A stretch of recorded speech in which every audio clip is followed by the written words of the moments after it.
Okay. All righty. Grand Rising, everyone. Uh, it is Saturday, the 21st of June, a little after 10 a.m. And do what we do most sessions. We start off with see if we have any questions. Anyone? Questions or comments? How do you feel? Things going well for you?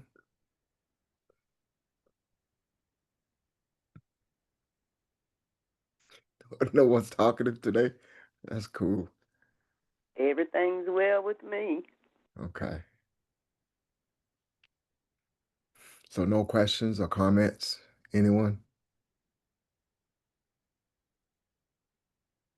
Grand Rising Ron, this is Evelyn. Hey, Evelyn, how are you? I'm great. I'm fantabulous. Grand Rising, and I give honor to the ancestors. Ron, I have a question. Have we all, or do we all have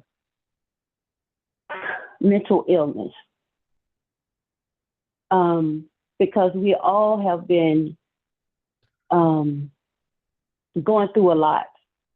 Mm-hmm. Um, yeah, so and mental illness is real, Oh, and very much so. Yeah. yeah, and we in the Black community really don't deal with it because we think that some of us, I'll say, because we think it's like taboo or whatever. You don't talk about it or whatever. So my question to the family is: Have we all? Do we all, or some of us, the majority of us, have mental illness? Because it's serious, it's real. That's my question for today. Thank you, Evelyn. I think that's a great question. Uh, and I'll give my 2 cents on it. And I don't know if anyone else has ever researched this, but I like to know if you have what your thoughts are. Anyone who has any further insight into this. But my 2 cents is, for one, I hate the term mental illness. We've as you say, we've been made to think ashamed of that, and like something's wrong with us that's not wrong with everybody else.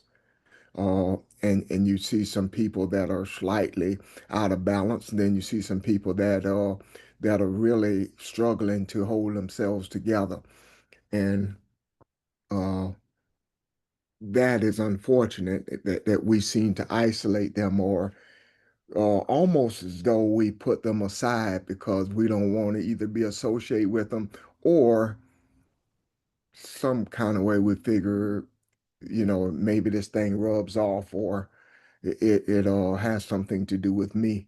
Uh, Personally, I think all of us are slightly out of balance.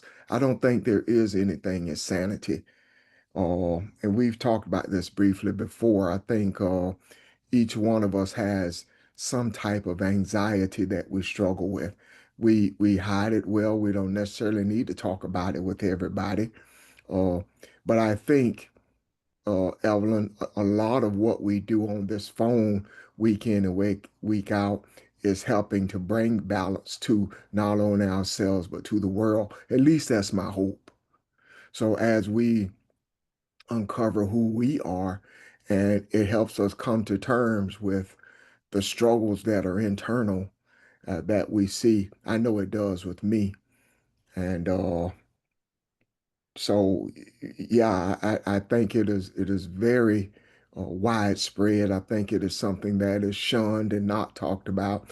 I like the commercials that I see now, and even I saw them put up some things at work about mental illness and depression and anxieties and paranoia.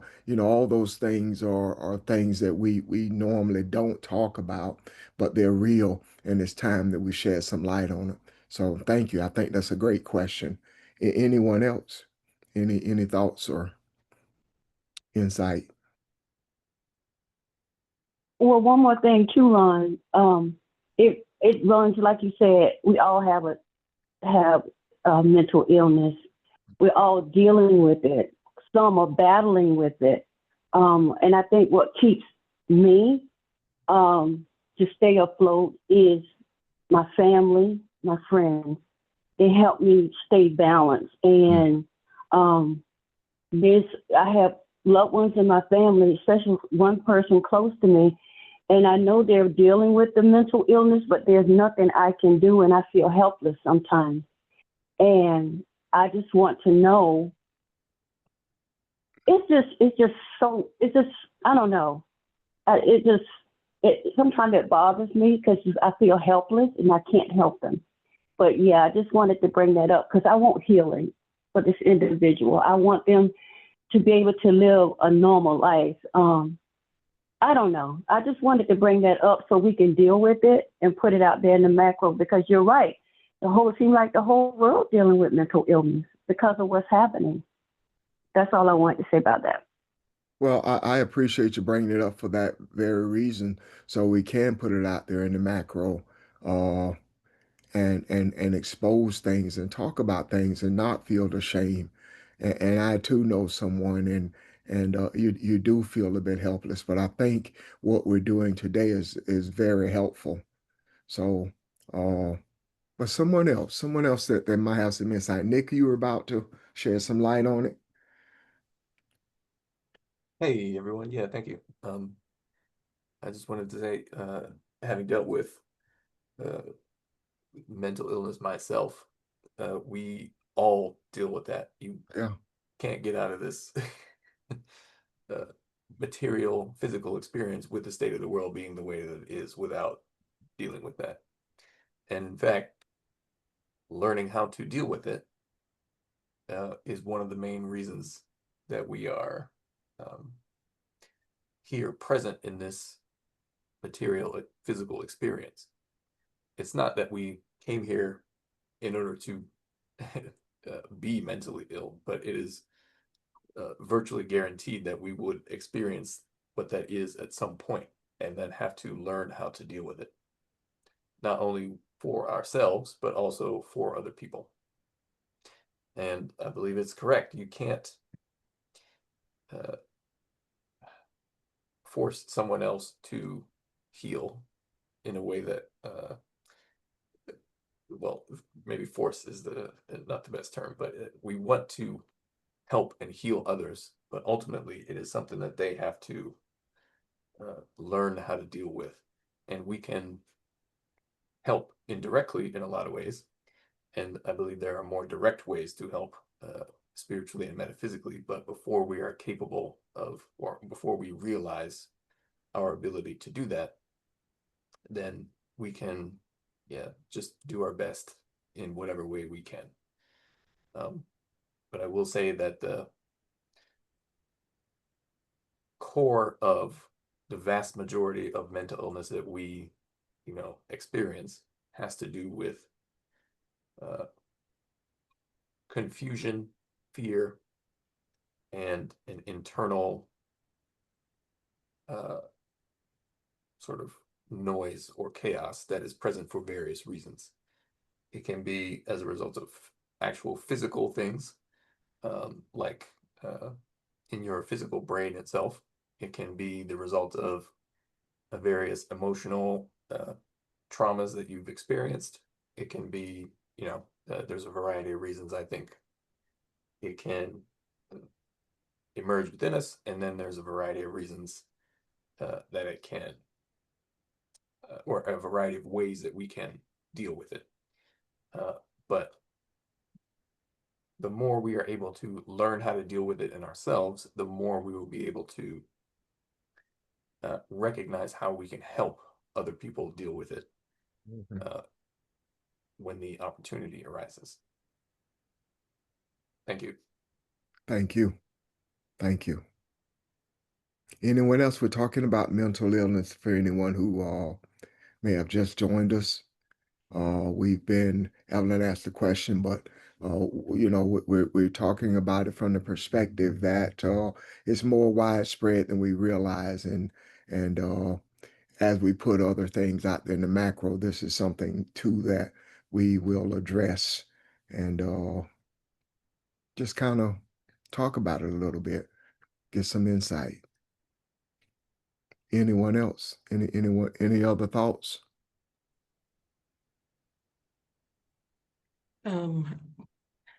This is Audrey. I can add to what Nick was saying. Hey, everybody. How we doing? Um, Come on. because myself,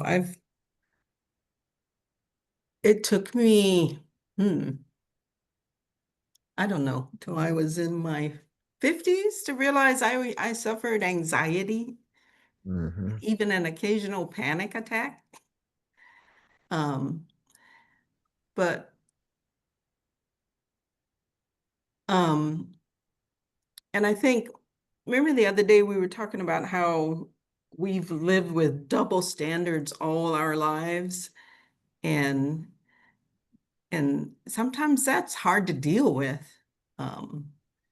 Especially living in a country that we try to love but don't love us back. Yeah. So and a lot of us, especially those of us who are a little older, we've gotten all those microaggressions, those macroaggressions, all our lives. So we've been experiencing trauma because of it all our lives. And man, if you can't wrap your head around that, if you can't come to grips with it or cope with it in some kind of way, yeah, you will experience some mental health issues. But I think, as Nick was saying, you've got to get to a point where you realize what's going on within yourself, and then you also come to a realization of who you are, and in that realization comes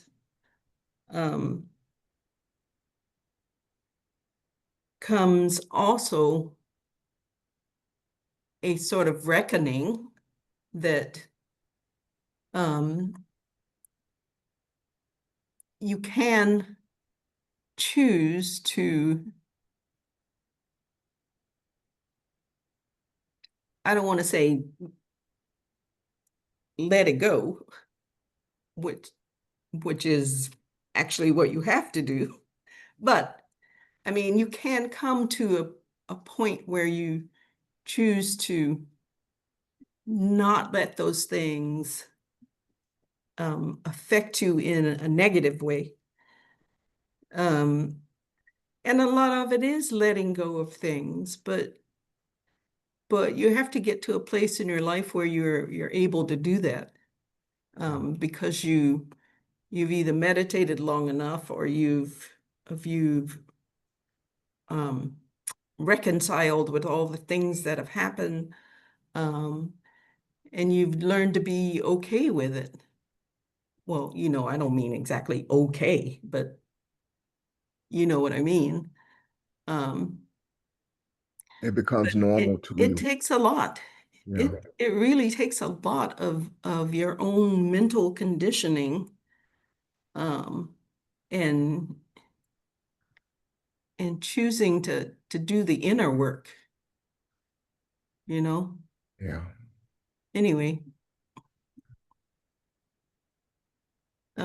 I still think about it for myself a lot, in terms of what I choose to let go and what I let bother me. And it's hard, especially now. It really is. So I don't know. That's what I think. And I'm still working through it for myself. So anyway, I'm done. Thank you. Thank you, Audrey.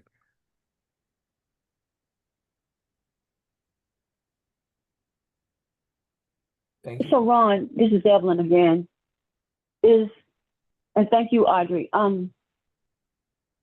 for the transparency. So it's just the same when we're dealing with mental health issues. Is that the same as the mind warring of the mind? I think it is. Yeah, I think it definitely is.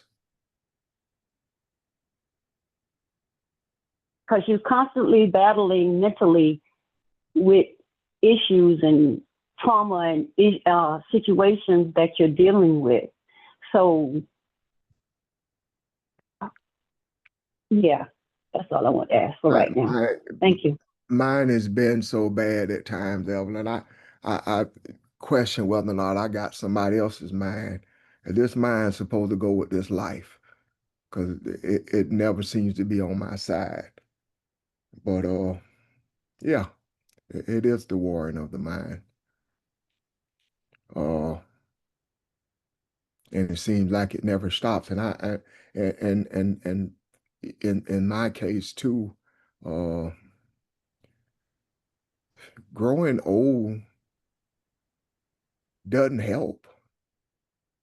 You know, it brings about new challenges and so.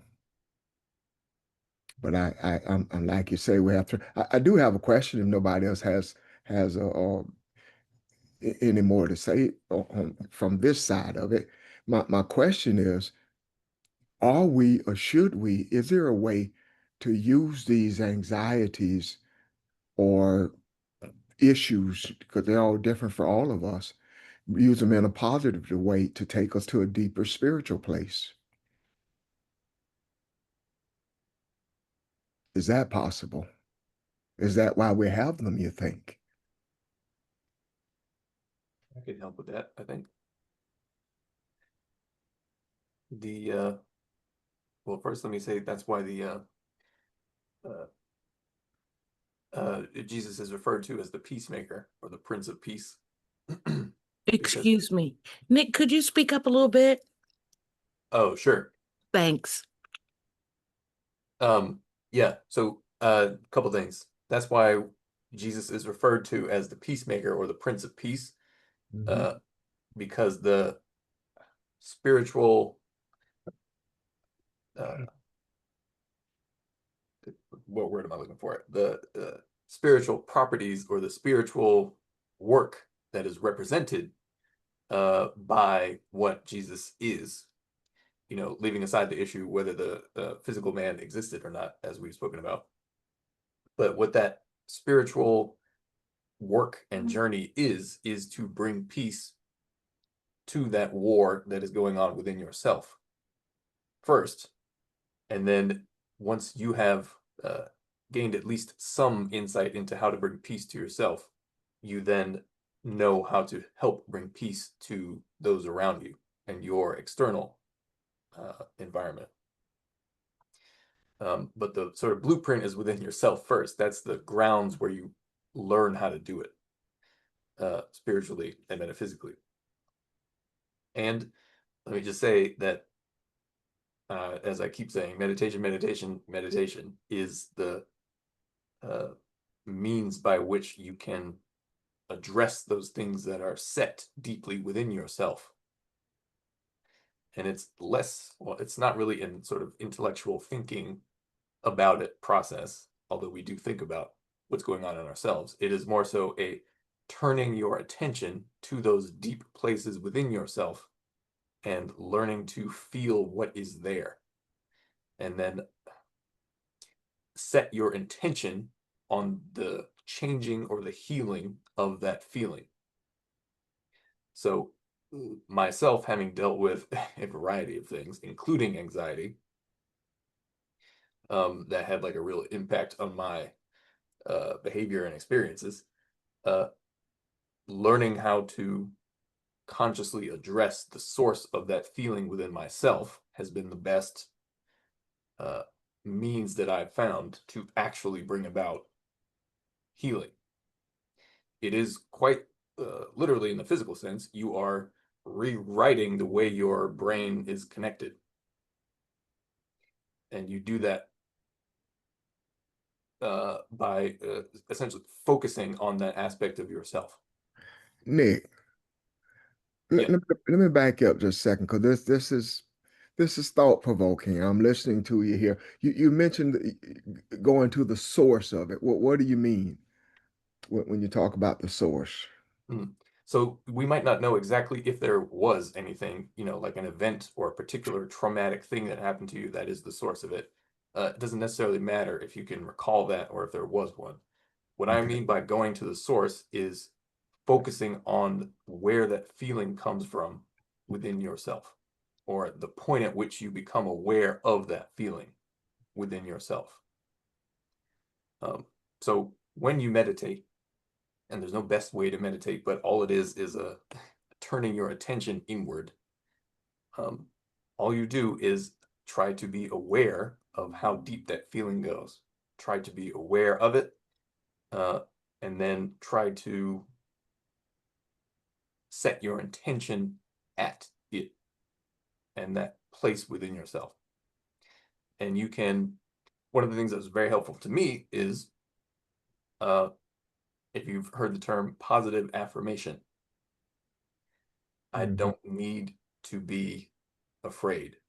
I don't need to be anxious, is what I used to tell myself, with intention, as opposed to it being simply an intellectual thing and I'm just repeating words to myself. So every time I recognized I was spiraling, I would stop, try to catch my breath, so to speak, and intend that to myself. And in that way, you can point your intention of positivity, essentially, and balance at the source of that sort of internal fear, chaos, etc. And in so doing, you can help balance it out and smooth it over. It's a lot like, I use this analogy before, but if you could imagine like spinning a merry-go-round around as a kid or as an adult, you spin it around real fast and it gets harder and harder to stop. And you try to put your hand to stop it and it hurts. What has happened over the course of our lives is that internal merry-go-round, the sort of momentum of our own mental state, increases as we build habits, as we get older, as our beliefs become solidified, and we think about the world in certain ways, we feel about ourselves in certain ways. That feedback loop just keeps spinning, and so it becomes hard to reverse, hard to change. It's like sticking your hand in the merry-go-round and your hand gets slapped by the thing. It hurts.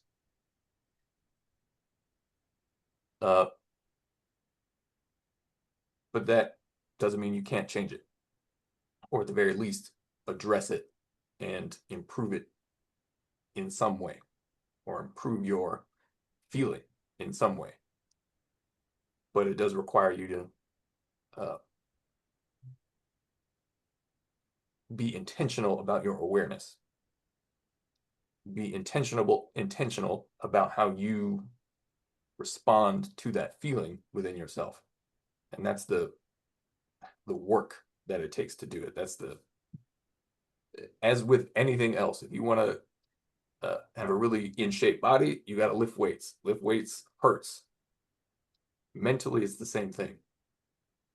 It takes effort and it feels painful is maybe not the best word, but it will feel like you're doing work to work on yourself. And that's what it takes. I think I really appreciate that advice and what you said, because as as late as this morning, I was having one of my days, and I think this has become so normal to me that it's hard to come back now. And I think the older I get, more sensitive to it, but it's harder to deal with. Yeah. So I appreciate that. Thank you. Because maybe somewhat ironically, the older we get, the more we actually revert. Well, let me say, the older we get while having not consciously addressed our own spiritual state and sought to grow spiritually. Actually, the older we get, sort of in a state of ignorance, the more we revert to what it was like when we were younger. In that we don't necessarily have as much control, for lack of a better term, over our own mental and emotional state, and even our physical state, as our bodies begin to become weaker. Yeah. So it's kind of like there's like a upslope and a downslope, of course, but I mean this spiritually, in the sense that there's a time where it is easier to make spiritual progress in addition to physical progress. Like, it's easier to work out if you're younger. Yeah. So it's the same idea, but it doesn't matter because you can still do it.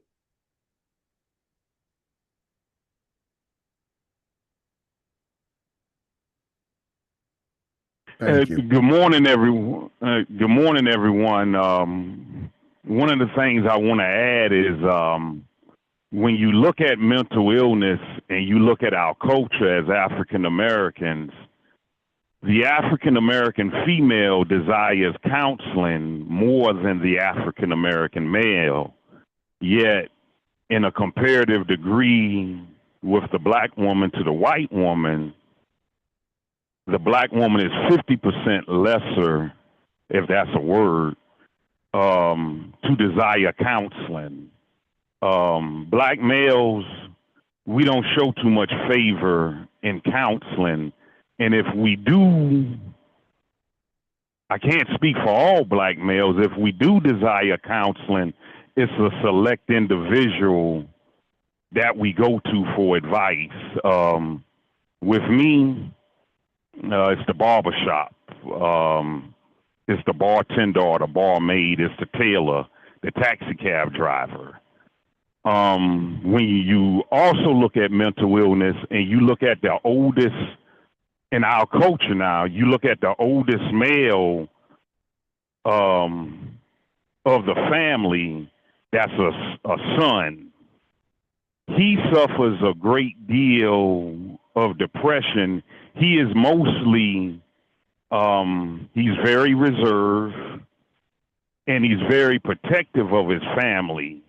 He'll harm you if you do anything to his siblings or nieces or nephews. And this is coming by Dr. Amos Wilson. So when we look at mental illness, and we have to acknowledge, I ain't too right in my head. And just from things that have happened to us in our culture, not knowing who you can go to discuss your deficits. I believe in counseling, yet just with me, and I can speak for a few other brothers, we may not seek the trained professional to vent to. Yet in mental illness, that the oldest boy in my family, the family I come from, if my sister has any kind of resistance or beef with her in-laws, when they see me, hey, this is JoJo, I'm the one that'll harm you. So that oldest boy in our culture bears a whole lot. Thank you very much. I think George brings up several points. One is we are not inclined so much to seek professional help. I see that changing though. I see that changing. I think I put that in the same category as we grew up hearing that men aren't supposed to cry, and it has made a mess out of all of us. Uh, and we still hold on to a lot of those things that we think kind of define our masculinity. And and uh and again, I think I'm glad to see that those things are changing, though, that it's people are starting to relax and talk about these things now and recognize, you know what, there's nothing wrong with saying I need help. And and probably something else you said, George, we may it helps a lot to talk things out. And I love what we do on the phone here because we are very transparent when we start talking about things, and I love that. Uh, and I think that helps. But it doesn't uh, always help outside to go to everybody in the barbershop, or you voice these things, but a lot of times you get that advice that you're a man, you're not supposed to do that, or you're not, those kind of things. So, but uh, but I think this is a good start. I think this is a good start. We're talking about this. I thank Evelyn for the question and everybody's insight. Anyone else that has any questions and or comments on what we're discussing? We're talking about mental illness today. Grand Rising family, this is Kathy. I just wanted to add some things. I agree with what's been said this morning. And as I was listening, as a trained counselor, I'm listening to the discussion and doing the work, and everything that has been said this morning and the examples that have been given are spot on. And I really appreciate this conversation. I want to add one thing to what George said. I think it's on the intent of when you're seeking someone out, because trained therapists, trained counselors, it is not the job of that person to give you advice. It is the job of that person to motivate you to do the work, to look inside yourself and to see what you're willing to do to make the change for the things that you are not comfortable with and the things that you want to change in your life. So no one is going to push you. So if I'm going to the barbershop, or if I'm going to the taxi driver, we're all trained to listen. So you'll get people who listen.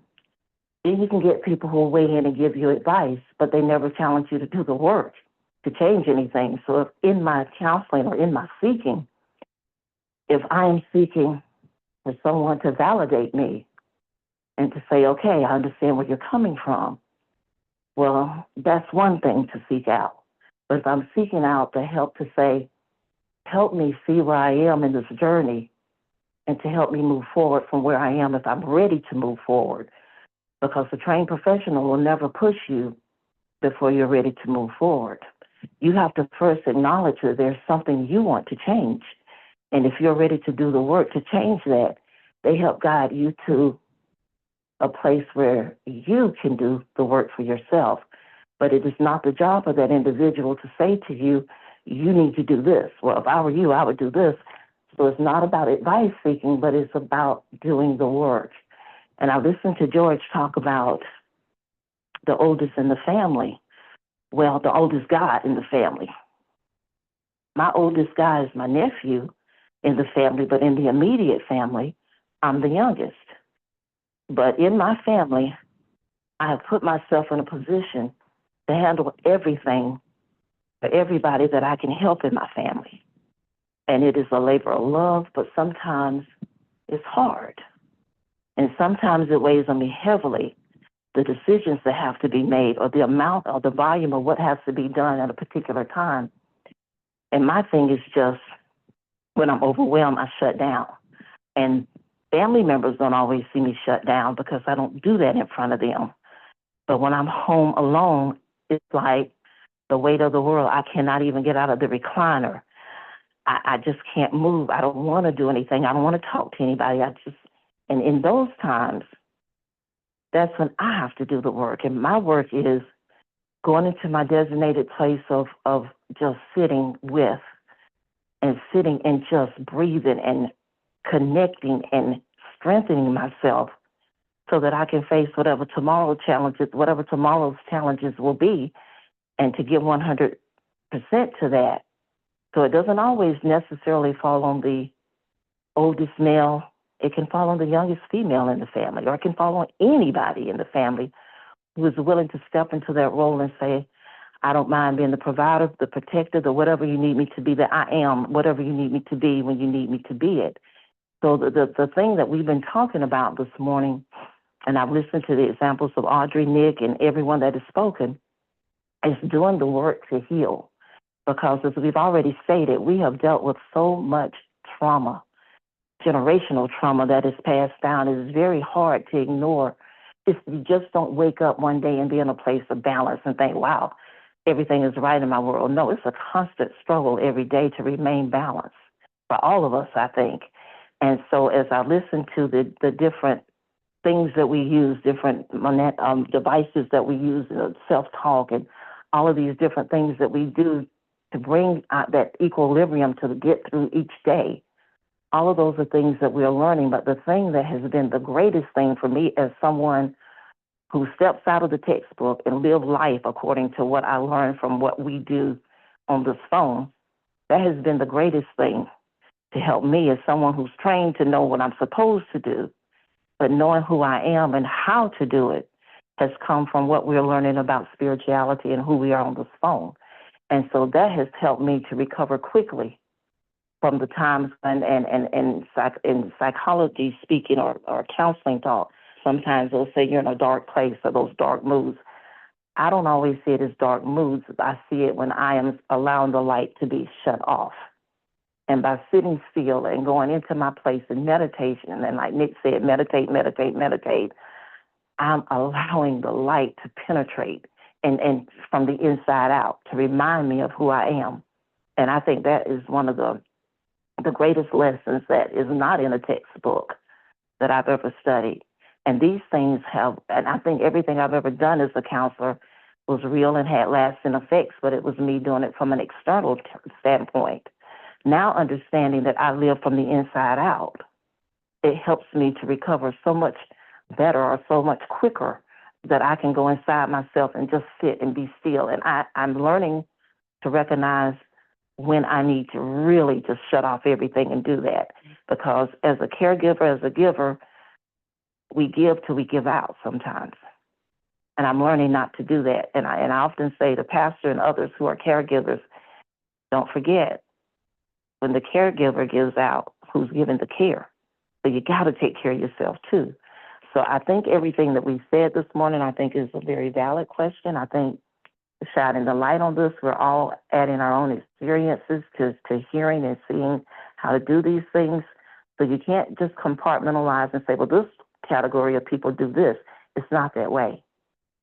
It is each person as an individual approaching what journey of life they're on and the challenges that come with that and learning how to address those. And so I think the self-taught that we get from learning in these classes that we attend 3 days a week, that's the key to bringing that equilibrium and that balance that we're seeking for the world. But balance has got to start in us too. It starts with us. And I just wanted to share that this morning. So thank you for allowing me to share. Thank you, Kathy. Thank you, Kathy. Very insightful. Thank you, all everybody. Very helpful. Wow. So I have a question, Ron and family. So we have the resources with our connection, the spiritual family. Is there something inside of those who are really dealing with mental illness and who don't be on the phone with us?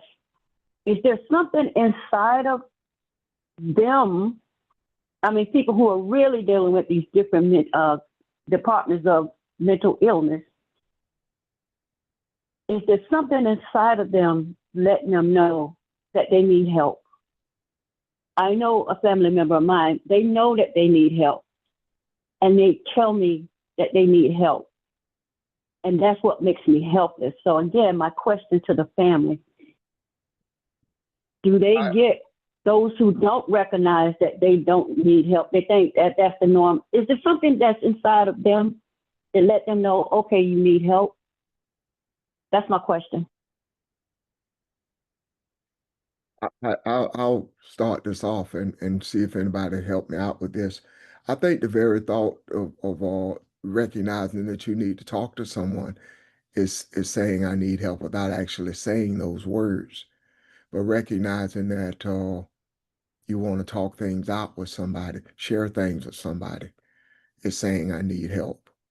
I love everybody's advice. What Kathy just said, what Nick said earlier, uh, is dealing with what's internal. Kathy talks about challenging you. I'm not going to lay it out for you. I can't tell you do A, B, and C, but I can challenge you to do the work, to do the work that needs to be done. So that's one of the things I got from this, Evelyn, because I think we all may know someone who we make us feel a little helpless, but just to challenge them a little bit, talk to them about it, let them talk it out, and meet them there. Meet them wherever they want to share with you as far as they want to go. But somebody help me with this, because this is important. But my question was, what about those who don't know that they need help? That was my major question. Okay. Can I Or help, do they get? or say something? Yeah. Let me finish just 1 second. Yeah, please do. What about those who don't know that they need help? That was my main question. I'm done. Thank you, Raymond. Sure. Sorry about that. I didn't mean to interrupt you. You're I'll fine. share Babe. some. I'll share some personal stuff going on with my sons and me, because it talks to your not knowing. Like both of my sons are on the spectrum autistically and have ADHD, and we thought behaviors, some troubling, some I didn't even get. I didn't realize what was going on with them, because they would do things I did as a kid. And so that goes back to sometimes you don't even know that there's something going on. And specifically with autism, but I see it with a lot of mental, what do we call it? Mental conditions. Part of it is a fixedness in your mindset. It's hard to see beyond what you see. It's hard to see that, oh, this is something I need to adjust. This is something I need to change, because your mind becomes very fixed. And what I found out too at 50, although I'm only 22, y'all, but was that I'm also on the spectrum. So part of it was I couldn't see beyond my own blindness, because it was just what was normal to me. So I think part of it is awareness and what teaches you. My sons taught me about me and getting therapy. I mean, I would say there are times when I knew I was hitting a wall mentally, in my career, in my understanding of something, in a social situation. I don't consider myself a party person. I'm not socially all that outgoing. But that wall was just a wall you get used to, just so that's the way I am. And I think that a lot of folks who are in that place of not being able to see, accept, that's just me. That's who I am. I have a close family that also has a mental thing going on. And one of the things I've noticed with them is that, and I've noticed it with my own sons, because one of them does not always like to take his medication. I think there's the sense that what I do is good enough. Who I am, it works for me, even if you don't like it, even if it doesn't work for you, even if it means I lose my temper or I go to sleep in class for one of my sons, or that's just me. You got to deal with it. And if you can't deal with it, you can't deal with me. And I think that's a part of it all, until you get to the point of saying, I want to change me, I think is what Kathy was saying, right? If you never say, I want to change me, it doesn't matter how much you hurt people, because it's always their fault, or it's always them, on them somehow. Instead of being able to see, how did I contribute to this situation? How did I make this thing happen? And I think it does, there are mirrors put in our lives to show us. We may not want to look in the mirror, you know, or we may look at it and still walk away from it, or just not be ready to accept it. But I think that part of that is like the family member I was talking about. I just have to listen to them, and unless they say something to me that says, yeah, I want to do something different, part of it is just the listening. That's also kind of, I think, mirroring in a way. And it also, what do I say? Yeah, sure, that sounds good, or say, well, what have you thought about, you know, what questions do I ask them, is part of the mirroring. Because I'm not going to say, yeah, not taking your meds is fine, you'll be okay, because that would be wrong. There are times you need, those things are in our space for a reason. You know, and I think there may be ways to wholeness without medicine. I don't know a lot about it. It's all new to me. But I do think that when you need that help to balance yourself, I think it's a good thing to pursue until you can see where your mind wants to go one route and you go another, you know, and you can choose to go another way. That's what I'm trying to say. Your mind's stuck in, this is my route, this is my pattern. And I think sometimes medication, at least for my son, helps him make a choice. It helps him slow down that impulse enough to go, oh, I don't have to hit, I don't have to scream, I can make another choice. And so, like I said, for the people who don't know what we say when we're listening, I think matters. You know, I really, it bothers me a little bit, but when people just say, oh, you can heal yourself, or God will heal you. And it's like that person who, you know, the analogy of the person who prayed to win the lottery, and God said, well, you never bought a lotto ticket. I think it's the same way. You know, you can pray for God to heal you. And I think that the universe does send those things in our path to help us. But until we reach out to it and open ourselves up to it, it's just out there. It's just, you know, because no, we want a divine miracle. And the divine miracle is that person reaching out to you, saying, here, let me give you a hand. So I would say that's what I've noticed about people who stay in it and don't know it. And I'm noticing it mostly with kids, right? They're still learning. Both of my kids, they're still learning themselves. They're still learning about how they react, when they shut down, when they, you know, that's stuff we're all still learning together.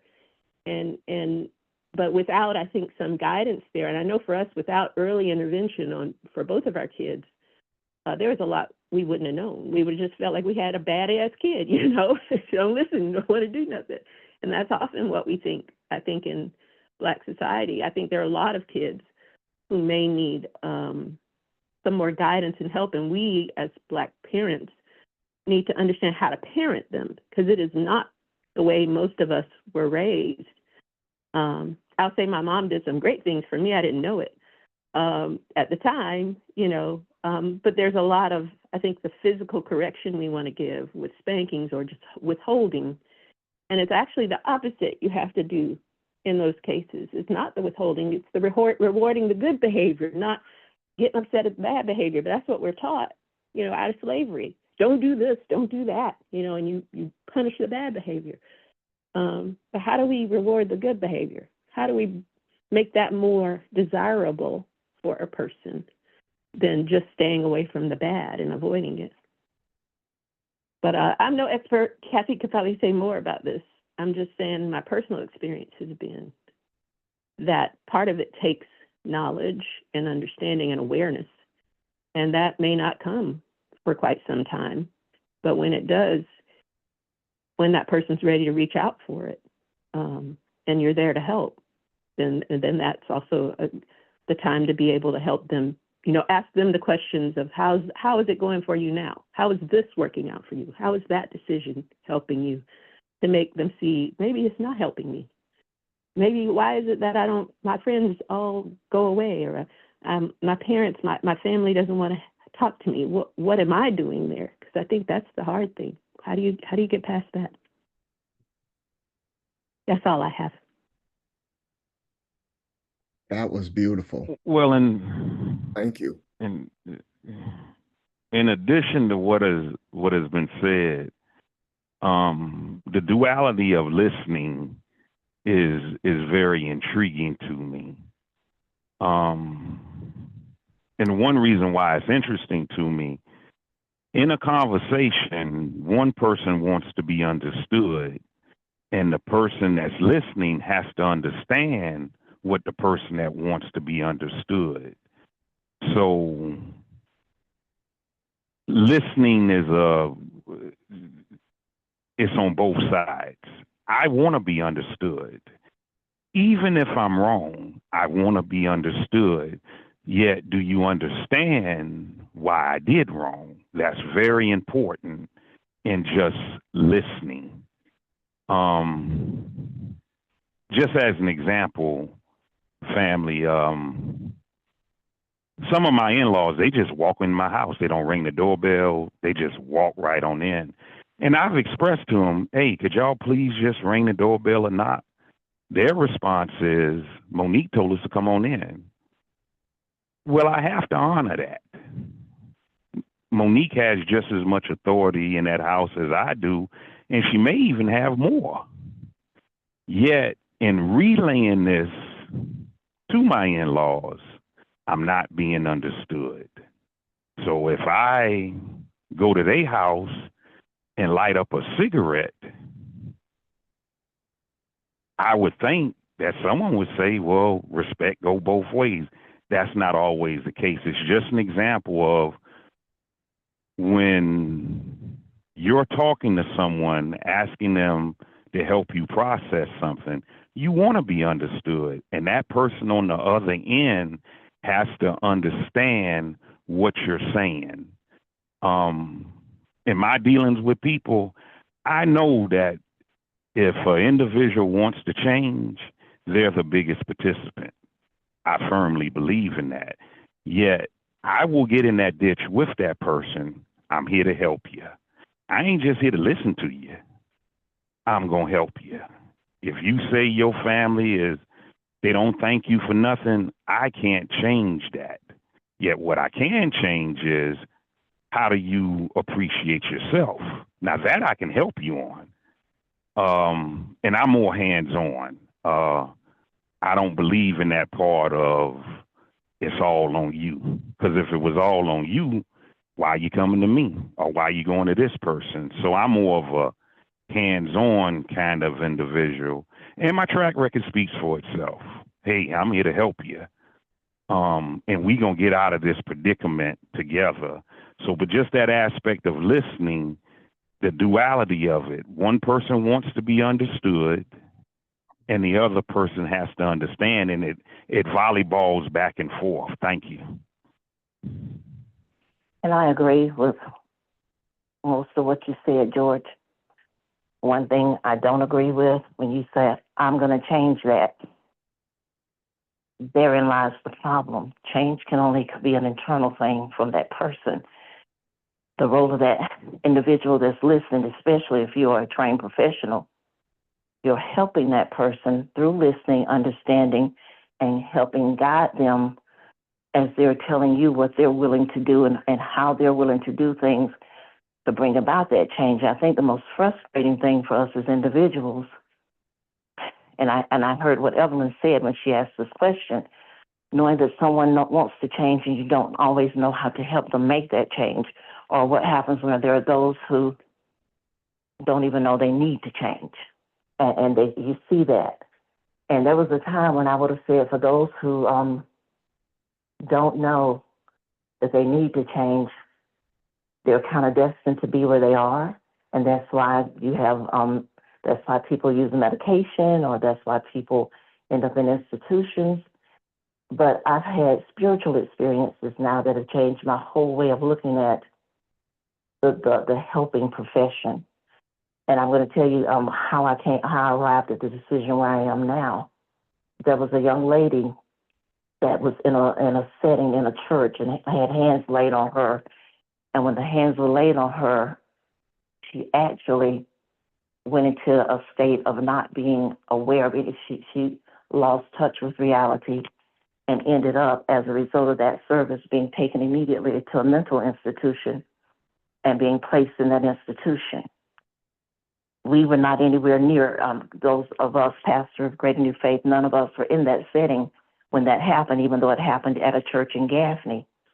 Never met the young lady, but she told the doctors that she wanted Kathy Smith and James Richard to come to her. How she knew our names, for they had to have been spiritual because she'd never met us. That was my first time going into a mental institution.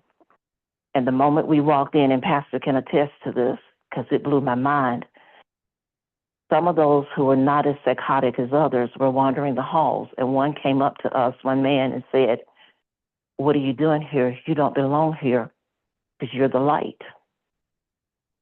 He saw the light. We went into her room and we stayed, 45 minutes to an hour talking to her, and she was all over the place. But we just talked with her, calmed her down, talked with her, answered questions, just talked with her. And then we left. A few days later, she came back to the reality of herself and was released and thanked us for whatever we did, because, other than showing up, talking to her and being there. But now I look at things, I know what I know textbook-wise, and I'm good at that. I'm real good at that. I'm going to be good at whatever I do. Anything I attempt, I really want to be good at it. But I made it my life's work to make certain that if a child was coming in my office and they needed the help, I was going to give them 100% of helping them understand why these behaviors may not be acceptable in the classroom, and understanding why you feel your teacher may hate you. But let's look at this. Does that teacher really hate you? Let's work on these behaviors. And we would do the work together, and I got the results that we needed for those children, because they needed to be able to know how to maneuver in those situations and not be put out of the classroom and not be geared just that kid who can't learn or that bad kid and all of those different things. But now, how do I feel about, are you just destined to stay in a place of being unaware and just being mentally ill? And when that term mental illness is so broad, because there's so many different degrees of mental illness. But I'm talking about those who are really, really, really psychotic in this case, as she was, as they were, who were walking the halls in that institution.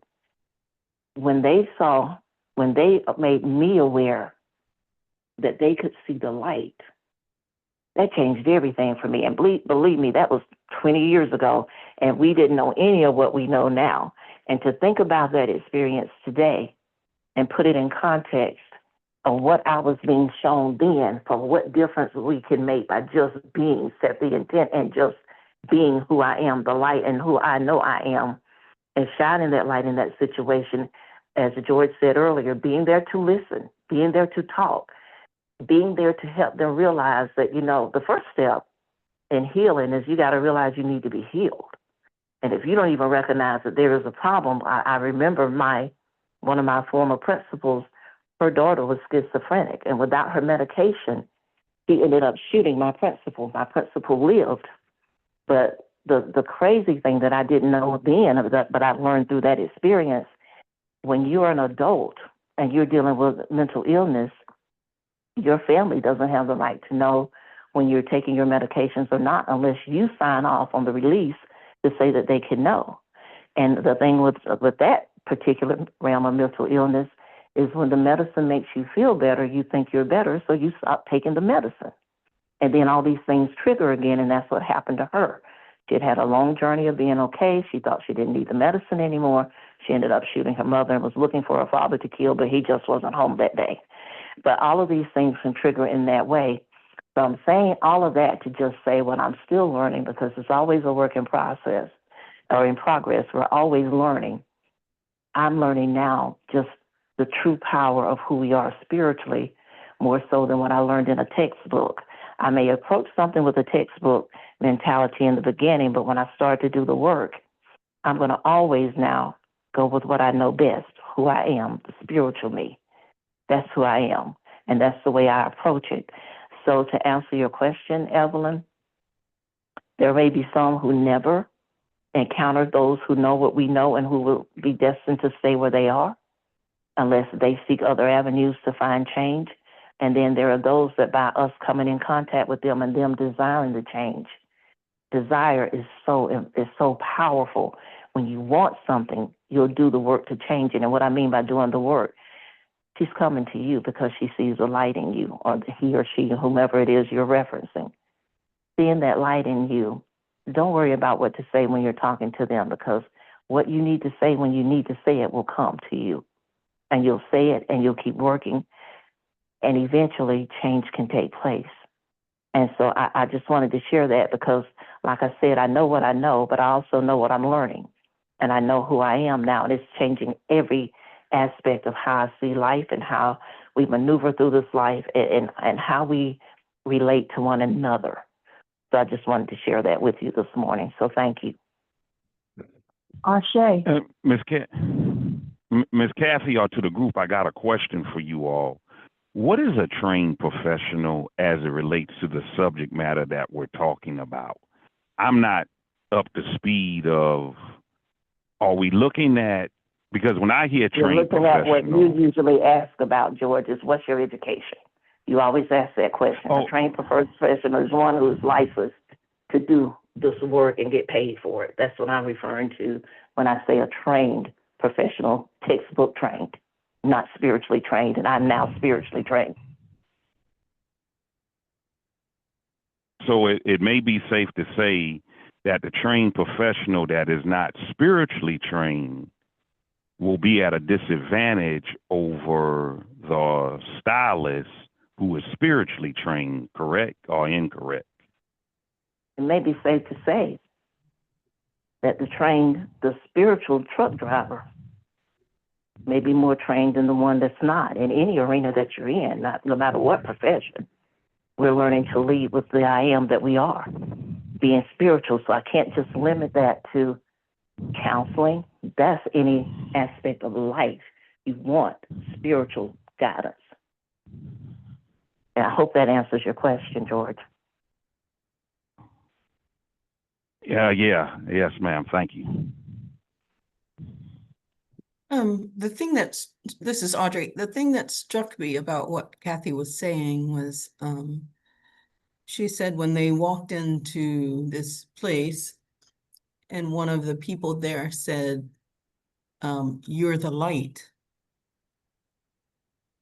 The thing that it reminded me of is that, I forget where in the Bible it says that it's the Creator's will that everyone is saved. So how does that happen? If it is the Creator's will, then there must be something inside us that will, either inside us or through somebody we come in contact with, that will lead us or guide us or direct us to that place where we can then understand or know that it is the Creator's will that we are all saved. So, and then I was also thinking about that scripture where it says the Spirit quickens us, meaning it opens something in us to sort of recognize it. So to answer your question, Evelyn, I think in everyone's life journey, there's going to be an opportunity for that spirit to quicken the person, or for that person to come into contact with somebody that they see the light in, or in some kind of way the Creator is going to give them an opportunity to be quote unquote saved. And I don't mean, you know, have you met Jesus? Are you saved? I mean, to get your mind right, to get on the right, to get to a place where you can begin to do the internal work. So I think the Creator allows opportunities for everybody, no matter how far gone, to either see the light in something or somebody, or to have an experience that quickens them internally. So, because it is the Creator's will that all be saved. Thanks. Thank you. Yeah, thank you. Thank you, Audrey. I really agree with that. Thank you. Great stuff. So Anybody? that saved, I believe that saved, that term saved means delivered. And it's not the religion aspect of saved. Like not gonna do this, you're not gonna do this, but that saved to me means that you be delivered. It's deliverance, yes. Okay, thank you.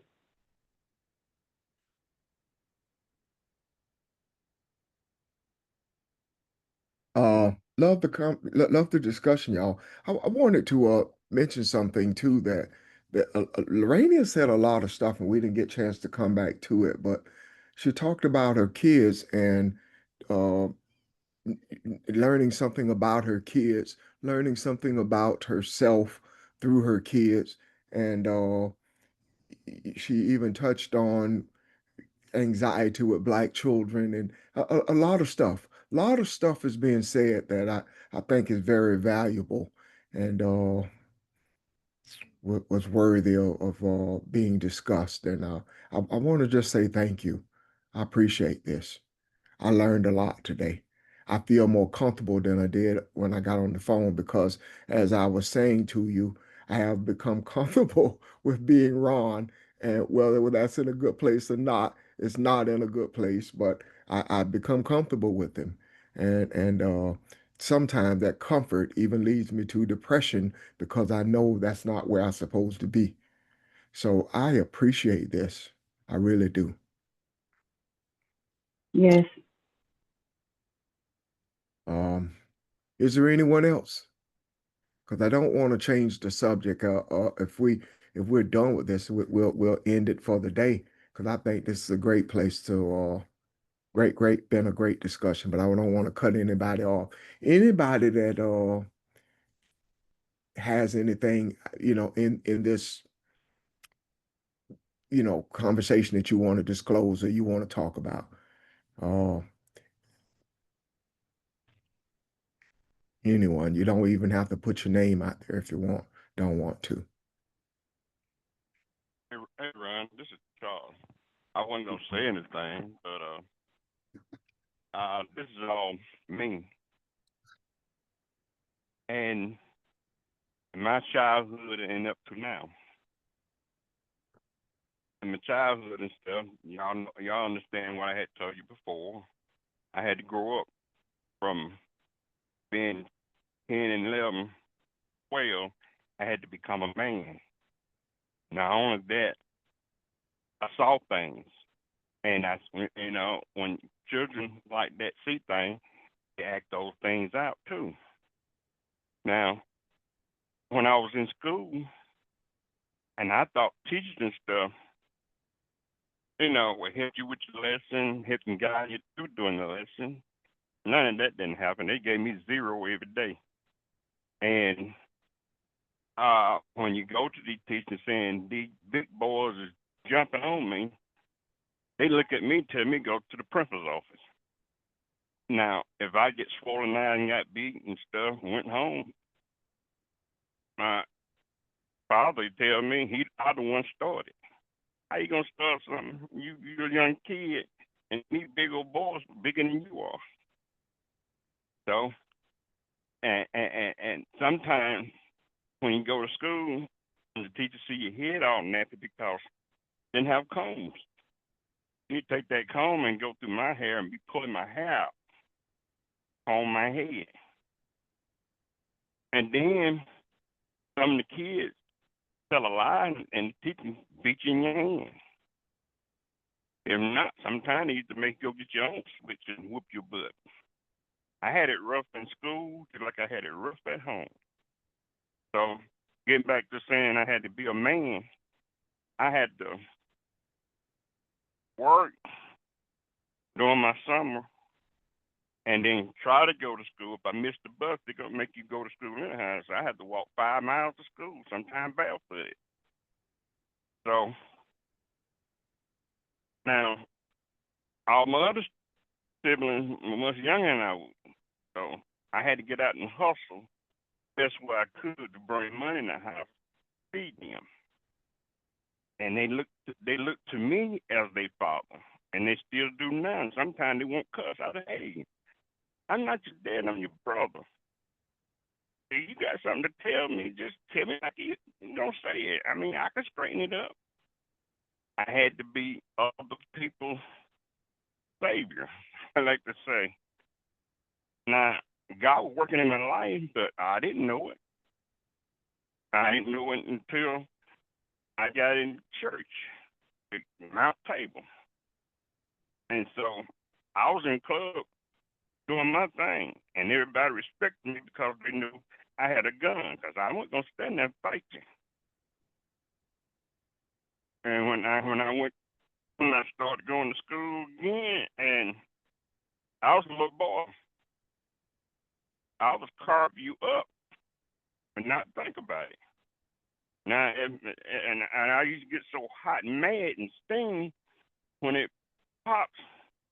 I don't see anything but blood. I would cut you, shoot you, and fight you anywhere I can. And like I said, I'm still learning, and I thank God that I'm what a man can really tell me the truth. Because I used to be around pastors, and pastors would tell you, I didn't do all sow your oats and all that mess. And I didn't have no one to talk to on my daddy's side of the family or my mama's side of the family, because everybody was drunk and doing the same thing everybody else was doing. I had one aunt. I was drinking at a party, and he came and looked at me and pulled me to the side. Hey, that's not you. You should not be like the rest of them. It's not you. I quit drinking, went out there and fell in some bushes. I mean, snake couldn't have been biting me out there, and got drunk himself because it was in the summertime. I did a lot of things in my life, some things I'm not proud of. I made bad choices and I made good choices. When I got in high school in the 10th grade, I mean, most people used to run from me. And I didn't make them feel like that. I guess they heard about me or something. I don't know. And I used to jump and jive until I got in the 11th grade. I was making F anywhere you can stand, see it. And then something clicked. If you want to finish school and you don't want to be like the person told you, I never amount to nothing. And I told everyone I hung with, I said, I can't do this anymore. I said, I'm not playing chucking and jive anymore. I'm going to finish school. I don't know what y'all going to do. So I finished school. But I was still hustling and trying to make money to help feed my siblings, my brothers and sisters. So every time I make money, I bring money home. I'm going to put it in where else you need to put it at. And sometimes I didn't even think about myself. As long as I had a pack of cigarettes or some reefer, something to drink, I'm good. Now, hanging around people, I wasn't that known to do that. I sit back and watch you. And when I went to a club one time, and this guy was You know I always have my stuff with me. He got behind my back. He's gonna gonna pull him so he can start shooting him further. But the man had the gun, and he had a 44 Dragon. He said, "Little John, if you pull it out, I'm gonna put a bullet through both of you." I had to push that guy off of me, and woman that owned the club got at me, pushed me outside. Now, Little John, you can't come back here. Every time you come back here, something go off. And that was the last time I went to a club. And I did try to go back years time when I was going to Mount Table. I didn't feel like being in places like that. But I kept going to Mount Table. I knew some people, and some people I knew didn't know, and some people I worked with down there I knew. But when they were trying to get rid of the pastor, they had a meeting. And my wife told me, "Let's go to the meeting." I said, "I don't want to go." He said, "Come on, let's go to the meeting. We'll be support to the pastor." I said, "Okay," because I know what he's speaking is the truth, but they don't want to hear it. So I went. All the people, like worship, I respected, did some stuff to that man, and I said, "Hell, this ain't no different than a club." I said, "I feel better in the club than I do in the church." And everything just, Lord knows, if hearing what he was saying and believing what he was saying and knowing that it was right and it was true, that's what kept me sane. And I used to see how he does, and I said, "Man, I want to talk to him and tell him about my life, but something told me you can't do that because he in the church and he gonna tell you church stuff. I want to hear the real deal instead of just quoting the Bible." I never did that, so I just backed off. But every time I was trying to go to different churches, and everyone was trying to draw me in different churches, I didn't feel right. I didn't feel at home. I didn't feel that connection. I didn't feel nothing like I felt when I was at Mount Table.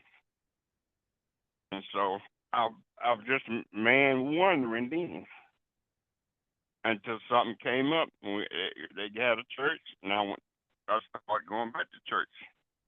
But he went in Mount Table. Then that's when it became Greater New Faith.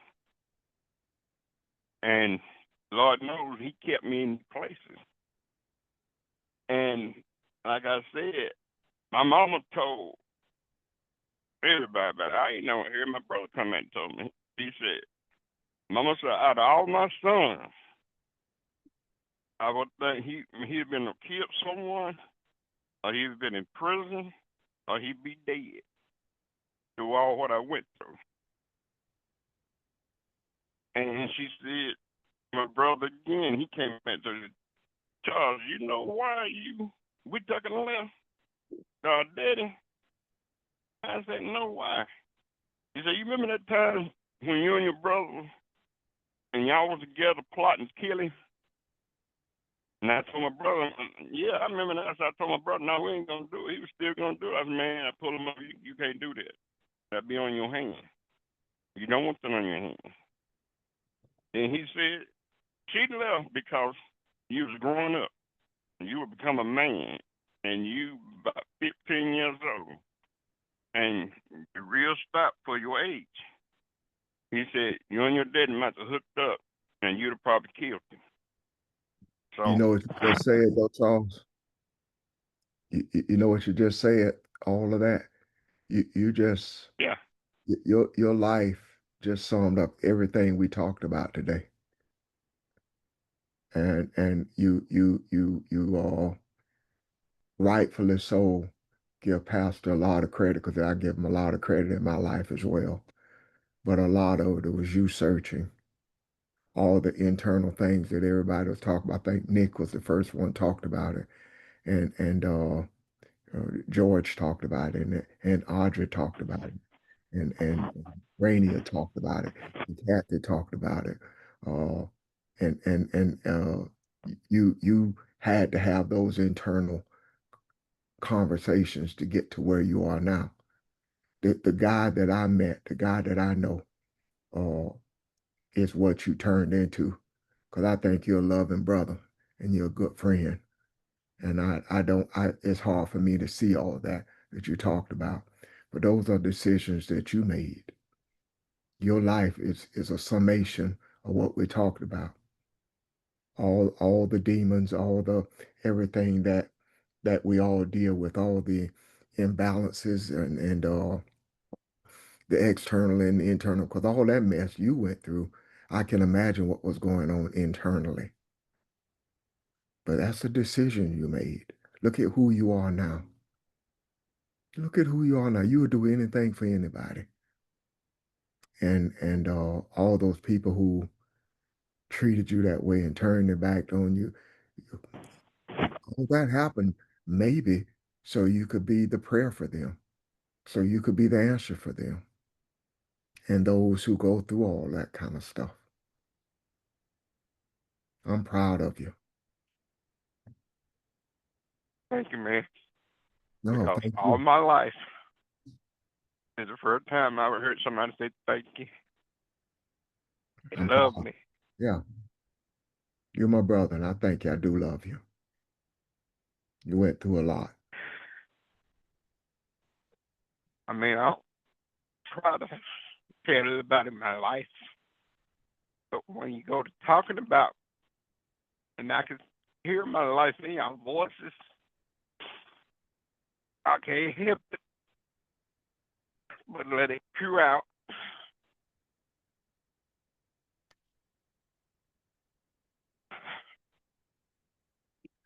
I think I had to go. I'm sorry, go ahead.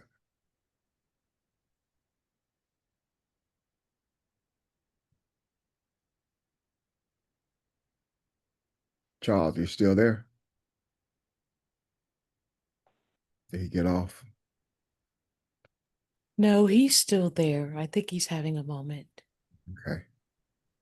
Charles, thank you for sharing. I think it meant a lot to a lot of us, and it couldn't have been easy, but it definitely was helpful. Yes. Thank you for that, love. Thank you.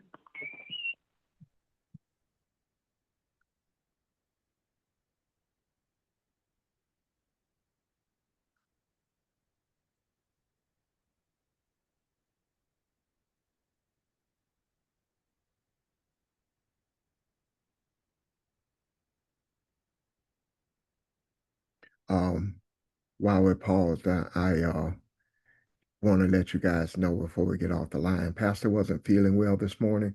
I spoke with him this morning, and I thought he may have come in, but he was going to lay back down.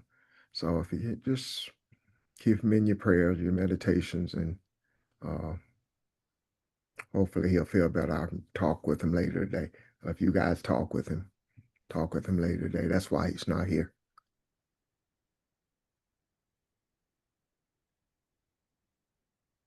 Charles, are you? Ron, I just want to say, I'm I'm sorry, I yield. No, I didn't want to leave him hanging. That's all. And I was going to say to Charles, we love you. We, like Ramel said, what you said, it just resonate. And I want you to know, we love you. We love the family that we're connected to. And I appreciate the transparency that we all have. And for even those who didn't say anything, we hear you because all of us are in this together. So again, Charles, we love you. And I'm glad to have you as a brother. That's all I want to say. Thank you. I love you, Charles.